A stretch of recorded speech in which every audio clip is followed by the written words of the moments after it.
Now, before I begin preaching on the scripture, I want to acknowledge that this is my last Sunday in this pulpit of preaching to you as a seminary intern here at North Guilford. Now, I expect that I'll be able to stick around for at least part of the summer until I move on. I'll be happy to be in fellowship and in the congregation. But since this is my last Sunday to stand in front of you, I want to take this opportunity to thank you. You've accepted me into this congregation, and you've welcomed me as a member of your church family. You've been wonderfully nice to me, my friends, and my mother. And especially for my mother, I want to thank you. You've given me the freedom and the space to explore what ministry is and what it means to me. And you provide the oversight and instruction in shaping my learning. I've learned so much from being here, and I want to thank you. You have accepted me and the gifts that I have. You've allowed me to explore and share my own interests through the Lenten programs and second-hour programming. And you've allowed me to share my own biography, telling you about Jewish heritage and history, as well as some of my tradition in the South as a disciple. And you let me be authentically me in this position as intern. And I want to thank you for that. You have let me worship with you, share in your services, sing with you in praise, and sit at your communion table. You let me be present with you in fellowship. And doing so, you have lifted my spirit and nourished my soul. I thank you. Whenever I've brought people here, my mother, Allison, my friend James that visited that Sunday, they all talk about three things. And these are not three things in particular, just three things that they all share, for they've been to different services. And the first is how wonderful the choir is, and all the great singing that goes on in this church, and the joy that is obviously present. The second is how incredibly friendly this congregation is, both to me and to them and to all visitors. And the third thing is Mr. Bullard's beard.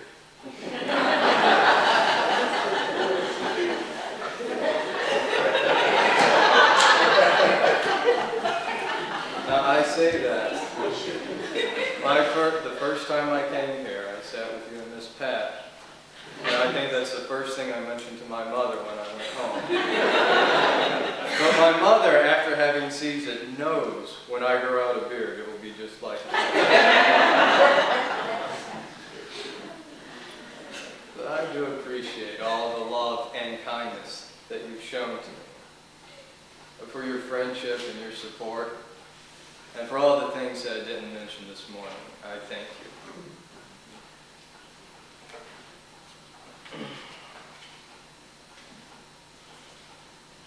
Now, your kindness and love towards me is a type of ministry. This is a ministry that is readily apparent in this church. And I see it when I read the scriptures. In a sense, I see this church living out the scriptures. Now, Acts tells us that the Christians gave to the apostles, that they sold their possessions and property and provided for the community.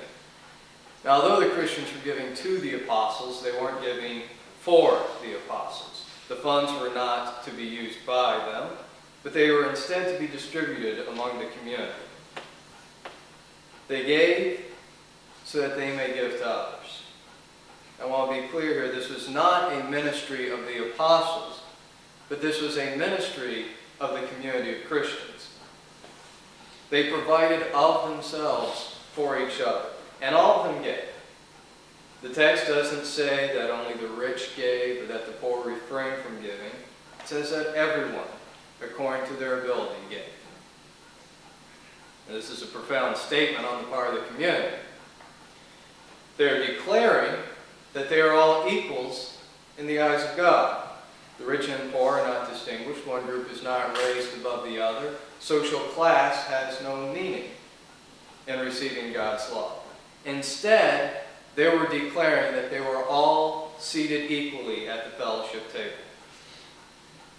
It doesn't say that only some received of the collection. It says that each received according to their need. But this recognizes two things. First, in trying to become equals at this fellowship table, they recognized that they did not come to the table as equals. Some had more than others, and some had greater needs than others. In their declaration of radical equality, they recognized that they were not equals by the previous arrangement. However, the second part of this is that they desired to make themselves equals. And so rather than to distribute equally in a way that some who already had plenty might have the same amount given to them, they decided to redistribute it in such a way that they would all be made radically equal, lifting each other up and providing as necessary. Now I'm going to be careful here, because this passage describes an economic arrangement, a radical redistribution of wealth, and I don't want to talk about economics from the pulpit. Now I don't think that this is the most interesting part of the text, though.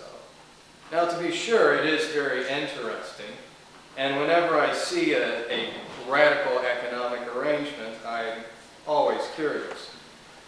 But the scripture also begins with telling us that the congregation, these Christians in Rome, were of one heart and soul. Now, this is not a superfluous detail, because it's necessary for understanding exactly why they did what they did. It tells us how they viewed their community.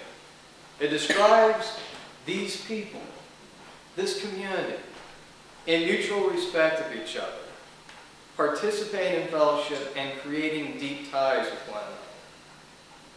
Now I might imagine that having one heart means this, of creating this kindred spirit in each other. But they also had the same vision of God's kingdom, and they pursued their calling in a shared ministry, united by their faith. Now I might argue that this is what it means for a community to have one soul. I want to propose this. What if this scripture is talking about more than just an economic arrangement? What if being of one heart and one soul was just as important to us as Christians as the rest of it? What if we privileged this aspect of the scripture for a while and discussed how we can be of one heart and soul? And I think there is in this text a ministry that is important to every Christian community. It is necessary for sustaining and growing a community. This ministry is very simple. The answer is provided in the text. That we as Christians are called to be united, of one heart and soul, with the purpose and the pleasure of providing of ourselves for